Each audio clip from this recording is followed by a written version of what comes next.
দেখুন বিয়া খেতে আমার এক জটিল ব্রিজ দেখলাম জীবনে প্রথম। আকাশের রূপে ব্রিজ, পুরা নগরী ব্রিজের নিচে সংযোগ সড়ক টড়ক কিচ্ছু নাই, আগা নাই মাথা নাই।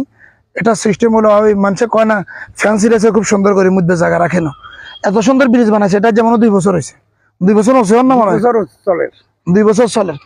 সামনে মানুষের জায়গা, এখানে জিজ্ঞাসা মানুষের জায়গা, মানুষের বাড়িঘর, মানে ব্রিজের সামনে নামবো যে ওস করছে এখানে সংযোগ সড়ক করতে হবে 1/2 কিলোমিটার লম্বা, নইলে হইতে না।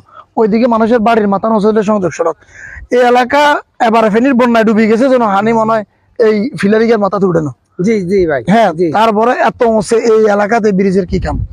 কোন ইঞ্জিনিয়ারে বানাইছে, হাতের মাথাত কি কারা এটা নির্দেশনা দিছে আল্লাহ জানে। করবে আছে 8 কোটি টাকা ব্যয় এই কামান করছে। দুনিয়ার ব্যাগ বাঙ্গিজার, এই যে এদিকে দেখেন সব বাঙ্গিজার, হয়তো মানুষের ঘরগুলোর কোনা পর্যন্ত ভাঙ্গি গেছে। 1-2 দিনের ভিতরে যদি হানি আইছে জোয়ার, এখন প্রত্যেকদিন মুসাফুর ব্রিজ ব্যাংকের এখানে জোয়ার বাটা চলে, মানুষ মরে যায়, হেকাম করতে পারে না। 8 কোটি টাকা দিয়ে টাউডারি করি এখানে গ্রামের ভিত্তি আসলে দরকার হতো না তেমন, তার মনে হয়। তারপর হইলে মানুষ খুশি, আর এলাকার একটা উন্নয়ন হইলো। কিন্তু হইলো কি হইলো, মানে আপনার উপকারের নামে আপনারা মনে করেন গিয়ে ফ্যান দিবের কথা, এমন লম্বা তালাচা দিতেছে, আমরা চেঁচাই মরে যান, এই দশা হয়েছে না। এইটাই ভাই।